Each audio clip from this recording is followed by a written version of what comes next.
Good evening, welcome. I'm John. I'm a bookseller and event director at Literati Bookstore in downtown Ann Arbor, Michigan. We're so pleased to welcome Jeff Deutsch to our At Home with Literati virtual event series in support of his book, In Praise of Good Bookstores. And in conversation with me this evening, just a quick webinar overview for those of you who are just joining us. The chat is closed to you, but I encourage you to keep the chat window open. I'll be sharing a link to purchase In Praise of Good Bookstores from Literati right now in the chat. And you can interact with us at any time using the Q&A feature that's available to you on the bottom of your screen. Please feel free to submit any of your questions for Jeff this evening. I'll read a selection of those questions at the conclusion of our conversation. If you need live transcription, it's available to you on the bottom of your screen using the CC icon. And if you're watching us later on YouTube, you can always find links to purchase books in the description directly below me. We also encourage you to like this video and subscribe to our channel. That way you'll be kept up to date with all of our content, all of our virtual events when they become available at a later date on our YouTube channel. And as a reminder, you can shop for more books at literatibookstore.com to have shipped to your home anywhere in the United States. And if you live in Southeast Michigan, our doors are open to the public for in-store shopping. Most of all, we'd just like to thank you for your attendance this evening, or this morning, or this afternoon, depending on when and where in the world you may be joining us. Without further ado, I'd like to introduce tonight's author. He's going to start us off with a reading from the book. Jeff Deutsch is the director of Chicago's Seminary Co-op Bookstores, which in 2019 he helped incorporate as the first not-for-profit bookstore whose mission is bookselling. He lives in Chicago. Please join me in welcoming Jeff into your living rooms. Great. Thank you so much, John. And it's an absolute privilege to be in the space with you, in the virtual space with you. And I absolutely love Literati. I can't wait to talk about your store and bookstores in general. But I will begin with a brief reading from the introduction, actually, to In Praise of Good Bookstores. What a strange thing, the bookshop. There are just so many books. In 2019, there were 20 million published books available, not counting books published that year. Every book requires considerable attention to write, publish, sell, and read. Books serve such diverse purposes and are written for so few readers at a given time. As such, efficiencies common to other industries are impossible in the book industry. The remarkable and perhaps unique thing about the good bookstore is that it has never counted on the blockbuster, or what the sociologist Edward Shills describes as overstuffed political books and puffy and pallid biographies, to thrive, but on thousands and thousands of singular products that must be patiently left on the shelves, rendering capital inert, as it were, until their destined reader discovers them. John Ruskin, the 19th century art critic and armchair political economist, in his 1891 lecture, Sesame and Lilies, writes of books of the hour and books of all time, noting, of course, that this isn't a distinction of quality. There are good and bad books of the hour and good and bad books of all time, but of species. If the conventional wisdom is to be believed, there are books of the hour that one must read in order to participate in the cultural conversation, and books of all time that everyone is meant to have read. This is not the case, of course, and this is one of the great virtues of the book trade and the reading public. Surely there are books of either category that enough people have read that it seems like everyone is reading them or has already read them. But we booksellers know that the conventional wisdom is false and has little bearing on the work of bookselling. The bookstore is a haven for the heterodox. The Good Bookstore's collection comprises books that might have been published a month ago, a year ago, a half century ago, a couple of millennia ago. The attuned bookseller must provide a selection of books of all vintages. To do so, the work of bookselling demands a firm grasp, not just of the literature of the ages, but also of the literature of one's lifetime and of the thousands of new publications announced in the publisher's catalogs that arrive seasonally and by the dozens. Only a minute fraction of the books one considers will make the shelves. Discernment is the primary quality of the good bookseller. Filtration, selection, assemblage, and enthusiasm, their work. As a business proposition, this model is clearly untenable. No retailer whose work is to buy cheap and sell dear would develop the business of the bookstore. The newspaperman H.L. Mencken, speaking to the same point in his 1930 essay, Lo, the poor bookseller writes, "The marvel is indeed that the bookseller ever survives at all. It is as if a haberdasher, in addition to meeting all the hazards of the current fashion, had to keep in stock a specimen of every kind of shirt, collar, sock, necktie, and undershirt in favor since 1750. 90 odd years later, our conundrum hasn't changed, even if the books and authors have. Our customers might find our stock insufficient if we don't offer the latest Ta-Nehisi Coates or Elena Ferrante, while another less contemporary reader might be disappointed by not finding 25-year-old volumes by Bell Hooks or Elizabeth Hardwick. And that same bookseller must know which Coates and which Ferrante, if any, to keep on the shelf, and which, if any, to let go a decade from now." On these points, the novelist and enthusiast on behalf of bookstores, Christopher Morley, writing at the same time as Mencken, understood our challenge well. The bookstore, he writes, has to combine the functions of the barroom and the bodega. He must be able to serve on demand not only the cocktail of the moment, but also the scarcest of old vintages. How rare is the publican who understands the merits of both? It's clear that the business of bookselling is secondary for most booksellers, which is why they find creative ways to make profits elsewhere, that they might continue to sell the sorts of books that drew them to the work in the first place. Most of them, too, would expect to see the likes of Coates, Ferrante, Hooks, and Hardwick on the shelves of any good bookstore. In our time, bookstores have taken to selling everything from socks to coffee, just as booksellers in Schill's time took to dealing in pen wipers, blotters, writing pads, and greeting cards or gramophone discs. And of course, we understand why. They need the margin. The pull of the presence of books is so strong that I have, without pride but without shame, supplemented the book collection with notebooks, coffee, greeting cards, and other sidelines, thinking it a reasonable compromise to maintain a decent bookstore. And it is. Even decent bookstores, I would argue, are tremendously important to a thriving community, but they aren't representative of our highest aspirations. Neither, of course, is the largest and most mercenary seller of books in the world, Amazon. In fact, the work of bookselling is completely circumvented. This 21st century model of selling books is an everything store that does away with filtration, selection, assemblage, and enthusiasm entirely. Jeff Bezos, in a talk delivered to the Special Libraries Conference in 1997, explained that he chose books as the first product his new company would sell because there are more items in the book category than there are items in any other category by far. In addition, their relatively uniform size made them easy to pack and ship. That Bezos then turned books into loss leaders, products sold at a loss in order to attract customers who will then purchase higher margin products, creating profitable transactions, is particularly unsavory considering that professional booksellers have long placed a higher value on their cultural work than on the tremendous effort required to achieve even thin margins selling books. They needed to sell socks in order to make bookselling profitable. Bezos chose to devalue books in order to make already profitable merchandise, like socks, even more profitable.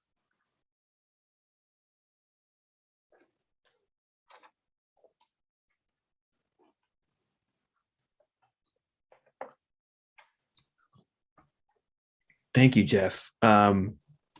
I'm so glad you read that passage. I think it sort of gets at the heart of a lot of what I want to talk to you about this evening. And also the end there is sort of like a kind of common bookseller refrain to being asked if the bookseller can price, or if the bookstore can price match Amazon, which I admit is well in the right of the consumer to ask us, but it's always fun to explain, just how they get away with that stuff, and how lucky they are to not have had to make a profit for their first 8, 9, 10, 12 years or whatever it was. But I think I want to start with sort of, first of all, this book is incredible, and it sort of gets at the heart of why I got into this business, and is beyond being like a really important reminder for any sort of cynical bookseller about why they do what they do, is also just so important for readers to understand the very beating heart of what makes bookstores. If the only effect of this book, I will say, is to turn more cynical booksellers into optimistic and hopeful booksellers, that would be a victory. Sorry, go ahead. Well, that's great. I mean, you've converted one. I think the pandemic has dampened all of our spirits in many ways, and so it couldn't come at a better time in many respects. And just on the heels of Amazon closing all of its brick and mortar bookstores, which was also great news. Right. But I think, before we get to that, to talking about what's so special about this book, and why it's so pertinent that you talk about in your introduction the kind of apparent foolishness from a business sense of even opening a bookstore, its existence as kind of like a redundant retail operation in today's marketplace. I think for booksellers, I think most booksellers are familiar with you and the co-op, as you are sort of one of our kind of luminaries that we will look up to, in the same way we look up to Paul Yamazaki at City Lights, in the same way that I constantly call and pester Serena Longo at Harvard Books about events and doing events. And so it's always a pleasure to run into personalities in the bookselling trade at like Winter Institute, say, or something like that. And we have sort of this kind of camaraderie. But I think to readers, to bookstore patrons, they might be familiar with ownership, or they might be familiar with booksellers whose shelf talkers they read and follow, or whose advice they take for any given book, but they might not be familiar with the sort of behind the scenes stuff. And they might have a handful of bookstores that they love, that they've been to on their travels. But for those of our viewers who are not familiar with the work of the co-op, say, or with you, I'm just curious if you could introduce yourself a bit in terms of, your experience in bookselling before you became the director of the Seminary Co-op Bookstores. You were the director of the bookstores at Stanford University. You've worked in bookstores in California and before that. So I'm just curious to have our audience know more about your experience as a bookseller, your life as a bookseller, and coming to the co-op. And then as well, if you might, hopefully this is not too much to ask you, to sort of familiarize our viewers with the seminary co-op itself, from its sort of humble begin. We talk about this in the book, but it sort of began as this bold idea from some seminarians in the basement, became a member-owned bookstore, and is now as I mentioned in your introduction, is the first not-for-profit bookstore whose mission as a not-for-profit is bookselling. Great. Yeah, thank you. And I will, I'll hit on all those points. I actually want to start with the Amazon piece, and also acknowledge, I actually read, I think, what might be the only negative bit in the book at all, and it's not really even that negative. It's really, this book is not against anything. There's a great book out there called Against Amazon that Biblioasis publishes. It's wonderful, and Danny Kane has a wonderful book called How to Resist Amazon and Why. That's not this book, and the point specifically about readers might not know us and bookstores. I love booksellers more than any people in the world. I mean, it's a wonderful, wonderful community. But I don't know anything about what agents do or authors do. And I feel like none of us really know what each other do, nor should we. I just want to go in and buy a book. Like, that's perfectly fine. And I might want to buy one on Amazon with my Prime subscription, because I watch whatever movies and I need dog food and all that. So I'm for all of that in that way. What I'm not for, and the only thing, again, that's negative here at all, or the critique, I should say, there's really only one critique, the rest is celebration. The critique is that Amazon is the largest seller of books in the world, and certainly in the country. And for Amazon to have that much of the market share and not actually think about the industry itself, and not care about book selling itself, because they are retailers, they're not booksellers, that actually is to me the concern. And I hope we can get into that later on. Thank you for bringing up the seminary co-op. So yeah, the bookstore itself it's a 60-year-old institution, and it was founded. It has not only humble beginnings, it has ignoble beginnings. They were founded to try and game the system, actually. So a couple of seminary students of all people, I mean, think they would have a higher moral compass, perhaps, got together in order to. They realized that they could get books cheaper if they were wholesalers, not customers. So they formed a store that was basically like 10 people. that could get wholesale terms from their distributor, get these obscure books cheaply. And that was actually what the co-op was about in the early 60s. Now, interestingly, it's a member-owned co-op, and we ignored the bylaws and the laws and everything for years. We didn't do what we were founded to do. And it became this incredible academic institution, academic bookstore, and not just for course books, but for inquiry and scholarship and things like that. My predecessor, who was there for 43 years, Jack Sella, I write a little bit about him in the book, it was brilliant by ignoring what the co-op had set out to do. And the reason why I think that's important is if we didn't have a seminary co-op in existence, I certainly wouldn't have dreamed it up. I mean, I think there are very few people who would have. And when I started there, so I first visited in the early 90s, actually 6 months or so before I became a bookseller for the first time, and I've been a lifelong bookseller. I was completely seduced by the place, and being in the presence of books in that way it was so powerful. And I, even for like booksellers who are haven't been to the store, and publishers and authors, if one has not been to the store, they can't understand. It's a singular space, and it can't be described. And so really the reason I wrote the book, above all, I'm not a writer, I'm a bookseller, and I love being a bookseller. And I'm also someone who cares deeply about these stores, and they were under threat. We've been losing money for 20 years. We're a nonprofit. We still don't make money, to be clear. We're not successful as a nonprofit. We just are a nonprofit, and we've had to scrape by all along. It's been since the early 90s that we've actually been able to make a dollar.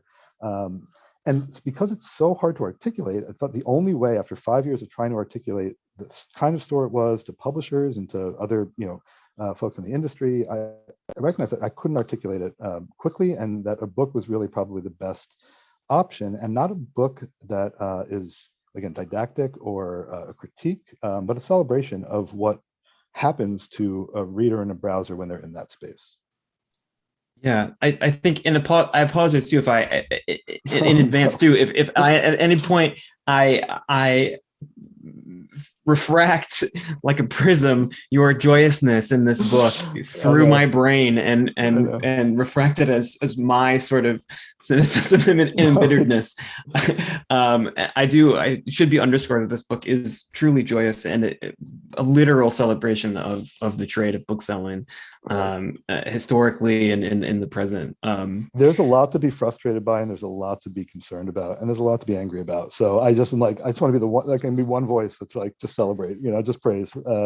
So I think what's so fascinating, and I feel like I'm going to jump into the heart of this book a bit, and then maybe we can sort of zoom out and talk about its broad perspective, because in talking about what we're about to talk about, I think I'm sort of getting away a bit from what the book does. So I just do want to underscore its existence as a singular celebration of bookstores and bookselling, and it does so by cutting away so much of, I think, the things that people who work in bookstores, especially people who own bookstores, have to think about, which are these things like margins, which are the fact that we operate on razor thin margins, the fact that our, Mike and Hillary were told, that the owners of Literati Bookstore were told countless times in the process of opening Literati, why are you doing this?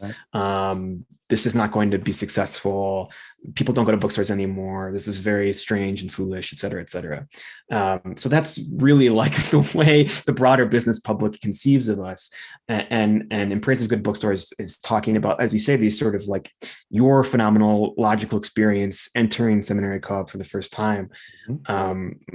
Spoke to my experience as a young person going to what used to be called Little Professors, is now Nicholas Books, and Westgate Shopping Center in Ann Arbor.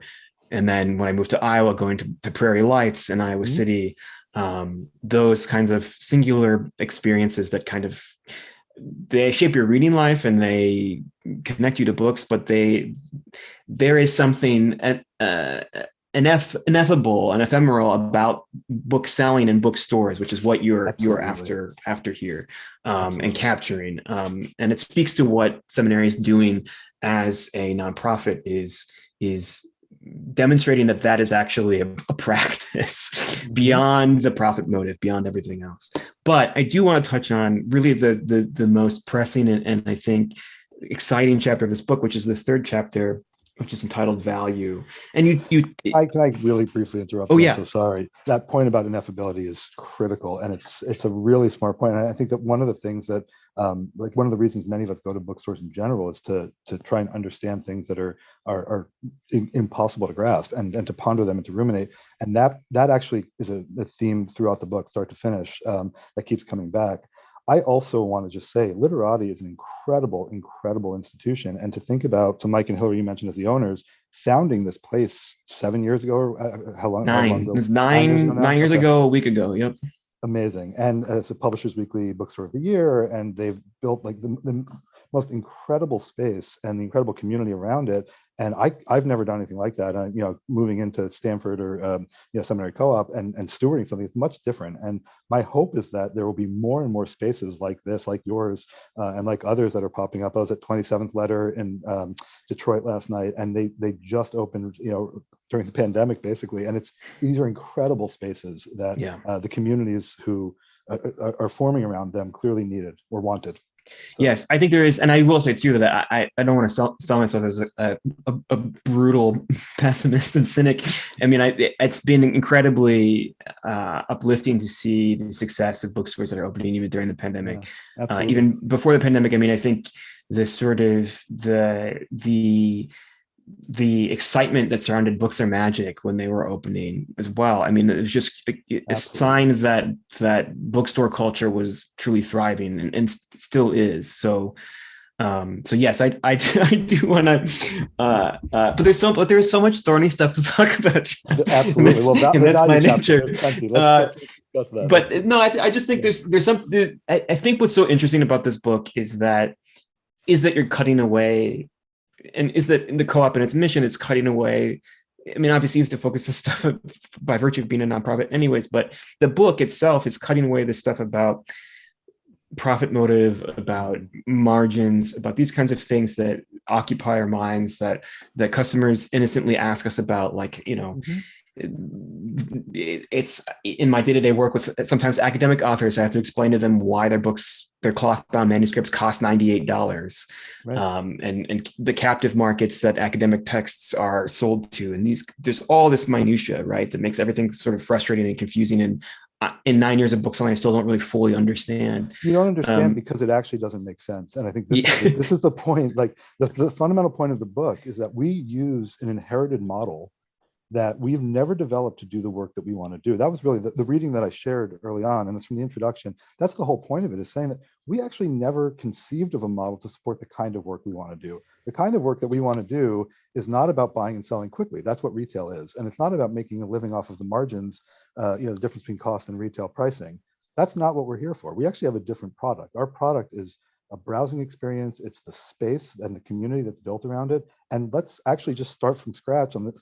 It's the 21st century. We needed to have an inherited retail model that's clearly broken and not letting us do the work that we want to do. Let's imagine it together and figure out with publishers, with authors, with agents, with our communities, what do they want and what do they need? That's not just about buying and selling things. Amazon can sell all the books they want to sell. Like, I don't even care if we're selling books. I care that we are booksellers, i.e. creating that browsing experience. Yeah. And you talk about this in the chapter. I mean, you write, should the impulse from the book precede all, as Doctorow exhorted?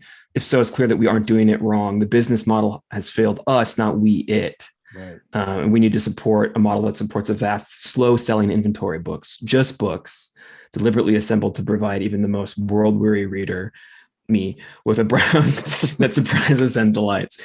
And I think what's so fascinating is to hear this and to work in a bookstore and to speak with, and I'm not sort of singling Literati. I mean, I'm able to speak to, I mentioned, Serena Longo's amazing event manager at Harvard Bookstore, and other people in our trade, through info sharing and just sort of talking bookstore shop when we were able to get together through the aegis of the ABA, say, or anything else, which is the American Booksellers Association. Sorry.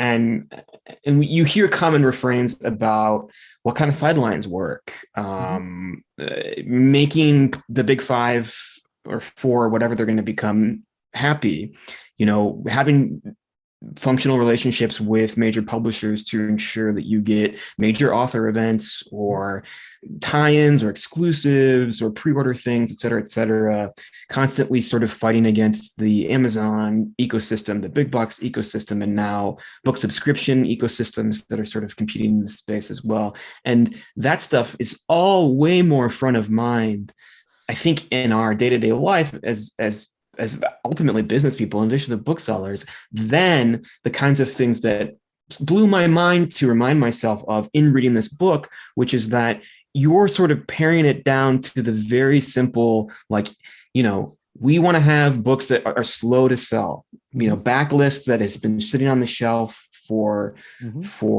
years, because people will find it. And the idea, and we talk about this a lot at Literati too, the idea is that you cannot recreate the experience of browsing online. Right. You can only experience that in a bookstore. A moment of serendipity or discovery or chance will only meet you in the physical space of a bookstore. And we like to talk about how that's an important part of the business, but deep down, I don't ever think about it as that's the pure condensed thing that I'm selling, is Literati as a space, our events as a community enterprise, because that kind of no stuff. one is paying for that, because there isn't a model where that actually pays the bills and makes sure that you have a salary, and that that there's healthcare, like all the kinds of things that we all struggle with. And you go to any industry and they'll tell you that they don't make enough. So it's not Right. us. We have to figure it out. But that's not what we're selling. We're selling books because the model is broken in that way. Two really quick points that are related to what you're saying. One is that I want to be clear. Like, I love sidelines, and sidelines are like the gifts and the socks and things like that. I think they're amazing. I actually bought some today at a wonderful bookstore. I'm in Portland, Maine right now, and went to Print Bookstore, and it's wonderful, and they have great sidelines. And that's what I bought. But if it's a curatorial decision, then great. But if it's the financial necessity in order to make the model work, then that's the broken model. Yeah. But even that aside, and this is a part of what Dr. O was saying. Dr. O, novelist Dale Dr. O, was writing about, or was speaking actually to a congressional committee about publishing and the publishing conglomerates, and how we are taking, and this is in the late 70s, early 80s, we were taking these media companies and having books not be the primary work of publishers, but one of many things that a media company is doing, television and film and magazines, things like that are much more ephemeral and of the moment. And we see this in what publishers are also forced to do, because they're no enemies here, right? And so publishers are now, like, they're putting out books, and the catalogs come in. We get so many of them, and they're great fun. I love seeing what's new. It's such a joy. But you can't read all the books, and readers don't care about any of that. Readers don't think about publishers for the most part. They rarely think about authors. They sometimes think about topics, but they really, they just hear something from a friend, or they get excited by an idea and they want to follow it. They're not thinking in that way. And I hear from publishers all the time, like, this is an incredible book. It's like a contemporary classic. It's gonna be the new whatever, the new beloved or whatever. And then the next season they're selling you something else, as they need to. And I was like, wait, hold on. Like, the book you sold me like 5 years ago, I haven't gotten to it yet. And it's great. And it's still on the shelf, and we're selling some because it was as good as you told us. So let's slow down and be a little patient about how quickly these things can sell. And the model right now is not built to support books that sell slowly. And Paul Yamazaki, who you mentioned, who's at City Light's been there for over 50 years, he actually writes, I quote him in there, he writes about Toni Morrison particularly, that if Toni Morrison were writing today, her first few books, they sold a few thousand copies, and no one could have taken a chance on her and continued to support the work that then became, Nobel laureate level. And so what are we doing, thinking about authors and readers, frankly, ultimately? Yeah, and I guess that's what I mean. It seems like the answer for the co-op to divorce itself from this model that was no longer working. And again, I agree too. I mean, our former sidelines buyer, my friend Charlotte, was responsible for building out our gift cards and pens and things that I like. Man, we have some great pens, folks. If you're stopping in the Literati bookstore, let me take this opportunity to hand sell our phenomenal selection of local cards and pens and stationery stuff, because it's pretty cool. So I agree with you. But you're right that I what I mean is I hear from other booksellers like this chasing of appropriate margins because you're trying to compensate for the Right. thin margins of stock. But as you're saying, like the other thing I want to respond to is sorry. So it seems like the way for the co-op to get around this and to have slow selling books, and to keep backlist around and to keep bespoke academic titles. And when I was a buyer for philosophy, I was always just like it was a very good and bad marriage because I was chasing my interests and really not like finding stuff that was going to fly off the shelves. I was getting deeper and deeper into catalogs, right? Of finding like stuff about whatever. Like I was building an interesting personal library, but maybe not a great section. And that's something that the co-op can do. I mean, it can provide that slower browsing experience. It's not chasing fast turnover from stock. You're not responding to sales reps as much with hot titles and things like that. Or I know some buyers need to sort of focus on hot titles and think about what their market's going to respond to. So they're not dealing with, buckets of remainders. But the answer for the co-op would seem to have been to incorporate as a nonprofit, to focus on this mission that it is at the heart of every bookstore, but to make it its mission. And you and I were talking before we went live, and obviously you don't have an argument here wherein you are sort of trying to inveigh upon all bookstore lovers and bookstore owners to suddenly incorporate.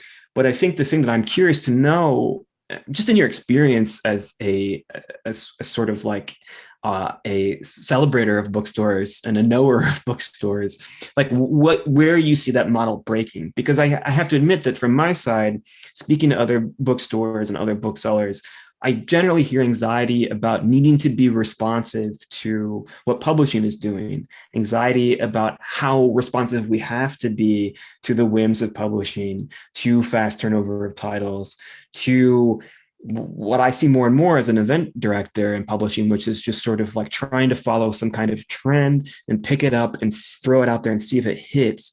And then you're sort of never really getting anything that kind of feels like it's sticking a long time. There are books that sort of, they start selling fast at Literati and they keep selling fast at Literati. But in publishing, I think I notice and I hear from booksellers like this anxiety about, and sometimes that comes from maybe just like not really knowing yet what your community is and what your market is. But I think I'm curious to know for you, like beyond if the co-op's answer was to break out of this model was to incorporate as a nonprofit.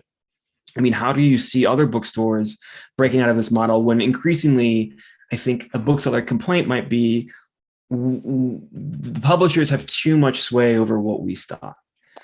Yeah, I would never argue that, and I think that publishers are amazing, and booksellers can stock whatever they want. And we were doing 700 author events a year before the pandemic, and we're so proud of it. We love that. We love getting authors in front of audiences, and we buy quick selling titles for sure if the community wants it. And I think that the point, and you made this point about the philosophy section, I think that when you were running it, and two quick points I just want to respond to there. One is that there's your store is a lot smaller than ours. And I don't know what the title count is, 25, 30,000. See, it's something like, I think it's a little more than 20,000 now since we've expanded retail. But at one point it certainly was. It's 4,400 square feet.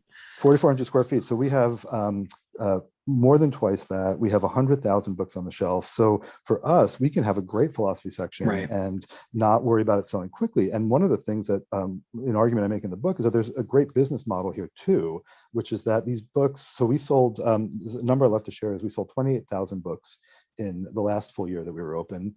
16,000 titles, not books, titles, not units. And 16,000 of them were single copies. It was for one customer walking in, finding that book, and that was it for that year. And that's an incredible model. And a store that's has a lot of space can do that. And so I think there's a difference there. And everything that you're describing about how the publishers hold sway, like that's up to us. Like we can carry that. That's why we're independent bookstores. We can decide we want to carry whatever we want. And I think that's really special that we can do that. But the other point about you, like when you were buying for philosophy, I mean, one of the things I think is so incredible about book selling is the ways in which we reflect our community, but on top of that, the ways in which we also create and reflect our community. And I'll mention again 27th Letter. I was there last night. I was just blown away by what they're doing. So when we one of my favorite events that we ever did at the co-op. We had about 150 people, and it was Eve Ewing as a poet and Hanif Abdurraqib as a poet in conversation for their debut poetry collections. Neither, Hanif was not a genius, a MacArthur genius yet. Eve Ewing hadn't done her work on education and public education and done her scholarly work or her Marvel comics or any of the 10,000 other things, or kids books that she just did. And we sold hundreds and hundreds of those books, and it was really a beautiful thing. And last night I go, I'm in Detroit, and I'm at 27th Letter, and of course there they have spined out a copy each of Eve's 2 poetry books. And to see that, and to see the way in which the community that they're trying to create there and trying to reflect is on the shelves, it's visible on the shelves. Yeah. That to me is what a great bookstore can do. And so I think, and I see this at Literati. I mean, I've spent more time in the nonfiction section Literati than the fiction section. So it used to be in the basement. Yeah, it still is. Yeah, mostly. Yeah. And it is just so smart. And part of it is because it's so much smaller than what I'm used to in nonfiction. Just to see like the discernment that the buyers have in those sections, it's amazing. And so I think that there isn't, talking to booksellers about it, and this is, I think, my toughest critics of the book are going to actually be booksellers. We have all these conversations, and everyone has different ideas about what works. And the fact is, there's a reason we're independent booksellers. Like, it's not a conglomerate. Every community has a different idea, and every bookstore has a different idea, and that's great. Like that's again, the bookstore is a haven for the heterodox. If there was an orthodoxy, then I'd go back to being a Jew, an Orthodox Jew. I don't need orthodoxy in my life. I love that, and the singularity. Like we've mentioned, that word has come up a couple of times. And with the books on the shelf, and with the customers who come in, and with the booksellers who are working there, that to me is the thing to celebrate. It's just wonderful. And we all read books for different reasons, different times anyway. And far be it from us to get too too full of ourselves. I work right next to a university, and and everyone loves the bookstore, but whenever I start talking about the model, and I'm talking to a faculty member, and I have the nerve to talk about budget cuts or salaries, and they said, "Oh, really? The humanities? Like, look at the humanities. We've been fighting this battle for decades. Who do you, And so I've learned that you can't get everyone's got problems. We just need to celebrate what we do and get the books and the bookstores into readers' hands. And so many people love Amazon, and like, great, let them love Amazon. And buy their books from wherever they want, but let's figure out a way to show our value and to create a model that supports it." Absolutely. Yeah. And I think too, I want to give voice to the anxieties I hear, and not presume to be representing them in my own personal opinion. And I was thinking about, as you were responding, the fact that if you look behind me in the virtual bookstore, you'll see that we have 3 poetry cases. I mean, we started off modestly with 1, thinking, I don't know how people are going to buy poetry. And then we've had to expand it twice. So the community, yes, this is the thing I've also always preached to my fellow booksellers, or responded to when, in conferences or things like that, when booksellers are saying, feeling this pressure from publishing, is that the public, that pressure is sort of in your head. Like, your community is going to shape the bookstore, and you're not going to lose customers because you didn't jump on a certain pre-order campaign or something like that because you didn't have time or whatever, because we're busy. There's too much stuff to do. There's, like you said, there's 20 million books. So so yeah, I think it's interesting. It's just interesting to have this book speak to those things. I think in a time where it's very easy to get overwhelmed in the anxiety of book selling, simply because it's a precarious and kind of can be precarious and kind of a perilous undertaking. And yeah, I think what is happening, you're exactly right. It's why we're all independent bookstores, is that we do allow our community to shape us. That is happening. I just think what's so interesting about what the book is doing is that it's focusing on, that is the bookstore, right? And I think that there's ways to get back to that, to break away from the model of having to think about, I think it really is for someone who's opening books or thinking, well, okay, I have to have 18% of my stock be sidelines. And I have to, because you hear that from people who are starting bookstores, like, oh, well, I guess I have to do this, and I have to do that. They do. Yeah. But they'll quickly find, one hopes, is that their community will then decide what they actually need to be doing and what actually works. I think in the case of Literati, that's what ultimately sustained us, is Events grew because people wanted to come to events. Poetry grew because people were buying poetry, just as much as we were trying to right size it with everything else that goes into it. Mhm. And now I feel like I've lost most of the audience by jumping strictly into inside baseball with It's you very inside baseball. right off the jump. Yeah, I very brief. I didn't answer your question. It's the last inside baseball thing, maybe, and we can move on to other things for a broader audience. But you had asked actually what I thought about, like, for the future of bookselling, and it's like, so the Or nonprofit model. if you've Yeah, like seen one other model. stores. Yeah, it's one model, but there are other stores that are doing really cool things, including just different incorporation models, or Yeah. finding other community institutions to become a part of. And there are so many young booksellers in their 20s and 30s and early 40s who are coming up with creative ways and trying to figure it out because they care so deeply about this work. So I have tremendous hope for the future, and I think that we're one of many models that is trying to toss off that inherited retail, because it's just not going to work. So. Yeah. So thank you for indulging me there. I mean, like it's kind of in the heart of the book, and I think it's central to. I think it's important for readers to understand too that there are these retail pressures that bookstores experience from outside, simply because, you know, if we're an LLC or incorporated in some way that's for profit, that we have to think of these concerns, and they're especially pressing when margins on books are razor thin. And I think publishing understands this too. I think the one thing that's not understood well enough is publishers have to respond to massive retailers like Amazon and things like that. I mean, there was a pretty infamous conflict between Hachette and Amazon years ago that typifies this, and that from my speaking with, you know, I can sing the praises of independent presses all day, and will, and they should be sung more. And there are issues that are fraught with the major publishers. Don't get me wrong, but the people who I work with for events, they care about bookstores. I mean, they have to, because they're touring authors to independent bookstores. They got into it because they exactly, and there's a lot of people in publishing who are former booksellers too, and people who've worked at Literati who are now at Penn Random House. Right. So that relationship is important, and I think it's important for readers to understand too that there are these conflicts, but that there are ways that people are thinking their way out of this model, let's say. And thinking beyond it. And I think that's why this book is so necessary too, is because it's a sort of a reminder of that in the sea of anxiety. And I think I live in the sea of anxiety.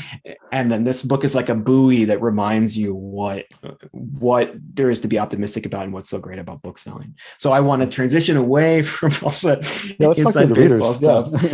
And then the book is really wonderfully structured as I mean, there's 5 chapters here, and you're kind of going through exactly what we've been sort of dancing around, which is that what a bookstore is offering is the experience of itself, the experience of its booksellers, the experience of its idiosyncratic for that bookstore curation, the experience of, I mean, people talk about it when they come to Literati, so much so that I lament that I can no longer smell book glue, since I guess I've been around it too much. But people come in, they're like, "Oh, that smell," and I'm like, "Oh, I wish I wish it was you." The 1983 vintage of book glue is my favorite. You go into a library and you can smell that. Yes, it takes you right back. Okay, that's good to know. I need to visit 1982. Yeah, go downtown or back in time and get that book glue back. But yeah, and the book sort of is like, it walks a reader through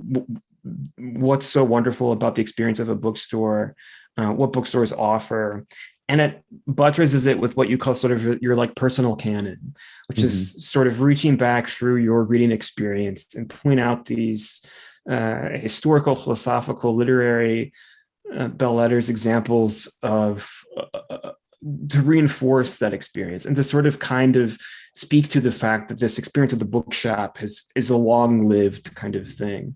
So that it has preceded this model, and it will probably outlast this model, at least in the American sense that we were talking about. So I'm just curious, you know, I'm always curious to know how authors structure books, and I'm wondering how that kind of structure of incorporating your reading life came up, if it was sort of an organic thing. Because I think the thing that's really interesting for me is that this book could have been, or in any other hands, a book about entitled In Praise of Good Bookstores could go 1,000 different ways, and it could really stick to brass tacks and talk about from pure business sense or whatever, or it could talk in a sociological way. It'd be sort of focused in the immediate present.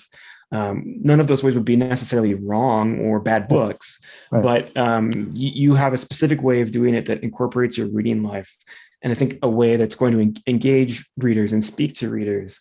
And I'm wondering how that came about. I just, one more thing I'll say is it reminded me of some of my favorite books that do a similar thing, which is that they meditate on a theme it's like a friend guiding you through their library and picking up copies off the shelf and saying, consider this passage and consider this passage, and then let's relate it back to our theme. And sometimes the theme is like, for Sebald, it's like, I don't know, it's kind of scary. It's like the decay of history or something like that. But in your case, it's like celebrating bookstores. And so I'm just curious about how the form came about to you and the structure. And I also will say too, that the book almost does it literally, in that when you open it, you are sort of inside a bookstore looking out through the glass. Yeah. Book designers are brilliant, and those end papers are just great. I appreciated that. Yeah, thank you for that question. And in trying to think about like what my goal was in writing the book, of really being persuasive through celebration of the necessity of the browse and the browsing experience, it seemed like the only way to effectively do that was to replicate the browse on the page, and replicate the sense of being in a bookstore, or being in a library, or being in one's own bookstore, or own personal library, or and I talk about growing up. As I said, I grew up as an Orthodox Jew, and there's just books everywhere, and it's the people of the book, and so everywhere you go, there's just books. You see them, and I had a really eclectic collection in my parents' house, because they were, both religious and irreligious, and there was just an incredible array of titles. And thinking about books as objects also, and as the evocative nature of these of these materials, like that to me felt like the most important part of the book. And I read widely. I read very little. I mean, I'm a slow reader. I clocked about maybe 25 books a year that I read start to finish, which is not all that much, but it's faster than me. But I love reading in books, and like being, and browsing and pulling books off the shelf and seeing, flipping through them. And I was thinking about literary forms and what literary forms can do. And early on in the space chapter, I speak to the bookstore as a literary form, and just kind of wonder, like, well, is it an essay? Is it a commonplace book? Is it a lecture? There's this great Mary Capello book called Lecture that Transit Books put out that speaks to the idea of the lecture, and it's wonderful, wonderful, wonderful. Is it an anthology? Is it a commonplace book, encyclopedia? Like all of these ideas, and one of the books that I love the most, you mentioned my personal canon, is a book called Essays in Idleness, which is a jujitsu, and it's this idea, like the pillow book, right? It's like following the brush is the idea of the genre, where the author just thinks out loud, looks up, ponders a line, takes in the smell and writes about it, and it's random in some way, but it's actually a sensibility. It's really it's a reflection of a sensibility, and at some level, it's just being among books for 30 years, and in book space, or being in bookstores for 30 years, and book spaces my whole life, wanting to share some of that joy for people who either haven't been in bookstores in a while, or have been, but don't kind of take it for granted, and don't recognize what one could do with those bookish spaces, and how meaningful they actually are, and how different those spaces feel. I mean, I'm in a hotel room right now in Portland, Maine, which is amazing. But I have about a dozen books with me, which is, I'll read every one of them, I'm sure.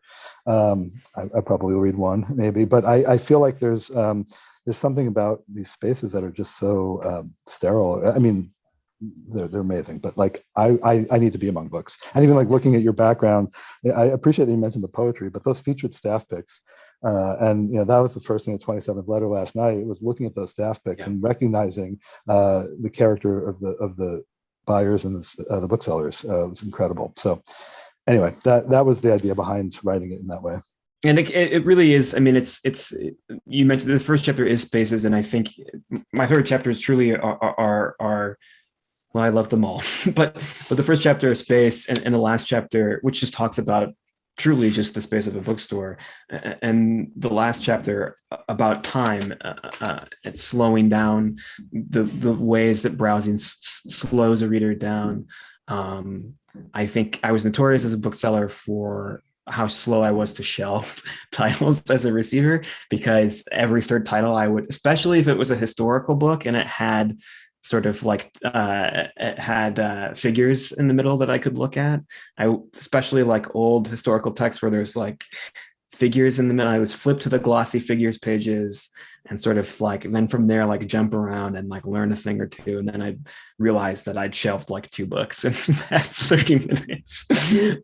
So was not always an exemplar bookseller in that regard, but the book itself instantiates that experience, I think, in such a beautiful way. I really don't want to spoil it for readers. I mean, what I could do, if we had more time, I would just be reading segments back to you. There's this meditation on thin and thick spaces in the Celtic lore. It's truly beautiful as well. One thing I want to ask you is there's a really wonderful digression in the chapter on abundance about how much books there are and how curation works, about the really inventive ways different bookstores form their taxonomies or sections. City Lights has really just stunningly entitled sections. And I'm curious to know, because I was thinking about this myself when I was reading it, where would this go in Literati? And I'm wondering where it would go in some of the bookstores, if you feel like it would go in different places in every bookstore, and also where it would go in the co-op, because I feel like it would go on the front table. And I do want you to talk about, if you could, just talk a little bit about the front table of the co-op. I feel like it would go on the front table, but I don't know where it would be cross-listed. And I still don't know where we would put this. I wish Jean, our inventory manager, was here, because she is the genius at this kind of stuff. Right. She would be able to figure out where this would go. I mean, I'm sure she already has, but I don't foolishly have not looked up in our inventory software. I so appreciate that question. Yeah. Well, I do all of the university press buying and quite a bit of the buying at the co-op, and the buying actually means that you're just cataloging as well. You're deciding where these books go. And it's one of my favorite things to do. And we are not, as booksellers, it's where will the reader find it? It's not what is the discipline of cosmology. It's where will the reader find it, right?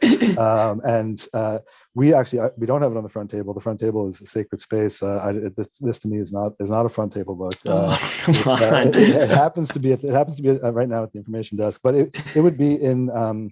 For us, we have a books on books section, which makes total sense, but it actually is living in the literary nonfiction section, which is where we have all essays. And it really is meant to be part of the essay tradition.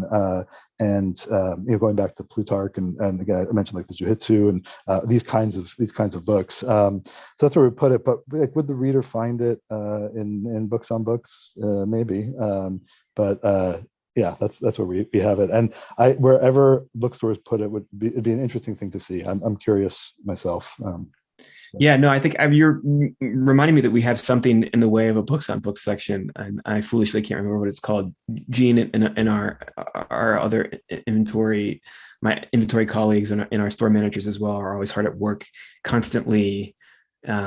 It's not an unfinished problem. The where will readers find things. Right. We're always trying to improve the browse. This is something that Gene, our inventory manager, who worked at Borders for a long time, is sort of like holds secret knowledge of improving that browse. Well, and that secret knowledge, and speaking to career booksellers, and this is really speaking to the value of booksellers, there is something that they carry that is a professional sensibility, and it's a professional training that even librarians who get degrees that ostensibly make them professionals, we don't. We are not professionals in that way. And that's part of why it's hard to turn this into a career, Yeah. there is something that we offer. And one of the challenge that I have for booksellers, for sure, on the inside baseball piece, but really for communities that care about bookstores, is how do we finance and support and build together these spaces that matter so much to us and the booksellers themselves. And there's a lot of celebration of the work of the bookseller as well. How do we support that, build that model where someone, I've been doing this almost 30 years. I hope to retire as a bookseller. I feel very lucky I've been able to do it for 30 years. But when I speak to booksellers in their 20s, there's no way that they would have any hope that they can do this as a career and that they could, actually have just a standard, low level living doing it. And how do we change that where we are valuing the things that matter to us and not taking it for granted? Yeah. I'm foolishly not keeping track of the time because I could probably talk to you for 3 hours, Jeff. But I do want to get to. We have a couple audience questions, so I want to get to those. Great. Before we depart. And I don't want to keep you too long. A viewer asks, Jeff mentioned growing up as an Orthodox Jew. Could you maybe talk about whether that background affected his love of books or shaped his education in some way? I will say to that viewer who just ordered the book, thank you so much. There are some beautiful insights to this in the book as well. But Jeff, if you want to speak to them a little bit as well before this reader encounters the book. Of course. Yeah. It's strewn throughout the book. And actually, the Judaism I grew up in, it's the people of the book, right? And that really was the way that I lived it. I grew up in an incredibly religious environment where people came together to study every day. And the idea that one would learn in order to become educated, study to become educated, that they would then be educated, in their 20s or whatever, and that would be it, and then they can go make a living. It's a ridiculous idea to me because I grew up in a world in which you actually study to become learned, and being learned is ever evolving, and it never ends. There is no such thing as being educated, and so there are models. I won't get into it now. There are models for that that I draw from, but also there's a lot of Talmud in there. You talk about like obscure books. There aren't a lot of secular readers who read the Talmud, even though it's gorgeous. There's some gorgeous stuff in there, and it's a joy to be able to draw, especially in the time chapter. Actually, there's a lot about from the Talmud in there. So yeah, it's affected quite a few of my ideas, and I still love reading in it as well. Thank you. And we just have one more question. Carolyn writes, Jeff, I haven't read my copy yet, so maybe you've covered it. But how do we reconcile the costs of slow book selling versus access? Right. Hi, Carolyn. That's a great question. Well, we're not retailers. I mean, so ours is not. There are plenty of people who are working on access issues, and we're on the south side of Chicago. We work with a lot of community partners to figure out access. We work with one in particular called My Very Own Library that just buys a ton of books from us to give away to kids at Chicago public schools. And the only reason they buy from us and not Amazon or directly from the publisher is they believe holistically in the community spaces that support this work. We've been on the south side of Chicago for 60 years. We have been a place that has helped raise authors and community builders and thinkers and all of that. And they're recognizing that both of these things matter. Now, I've been telling them and all these other institutions that we work with, don't buy the books from us. We'll curate your libraries and help you figure out what books to buy. And actually, you should be paying us for that work. That's actually the expertise that we have to offer. And go buy them from wherever you want. Save the money. Get more books to kids. So I think that we need to work with other organizations that are thinking about access. And of course, the libraries are amazing. But beyond that, how do we all come together to create bookish spaces in homes, in communities, and bookstores and libraries? Like, these are all really important considerations. And there's a flip side to that question, which is how do you provide proper remuneration for all of the authors, agents, brilliant book workers, like Carolyn is a brilliant book worker, who do this in order to bring these books out. Both of those things are critically important. So let's not look to each other to provide that access. Let's look to those who have means that are not being used for it that should be. And it could be individuals, foundations, municipalities, in order to support this kind of work and access. Thank you. And thank you for that question, Carolyn. That's brings us to the top of the hour. I can't believe it flew by. Thank you for indulging me about all this inside baseball stuff. To our viewers, I hope we didn't bore you talking about really bespoke terms in the book selling world, but it's rare that I get to pick the brain of, again, one of our true book selling luminaries in this world, Jeff Deutsch. Thank you so much for joining us at Home with Literati. You can order and purchase the bookstores from us on our website. It's in our bookstore right now, or any fine independent bookstore. Well, and buy philosophy books from Literati. Buy more poetry books from Literati. Just keep buying good books from Literati. So keep carrying this. Sorry, that was yours to say. No, I appreciate it. I don't know what's in philosophy anymore. Maybe some stuff that I once long ago suggested we buy if I could call myself a buyer is still there. But Jeff, thank you. Thank you. Hopefully I can stop in the co-op in the not too distant future. My girlfriend's been bugging me to go to Chicago, so we'll have to do it. But have a great rest of your tour. And thank you so much for writing this book on behalf of all booksellers. And to all of our viewers, thank you so much for joining us. We look forward to seeing you at the next event. Take care. Have a great night, everybody.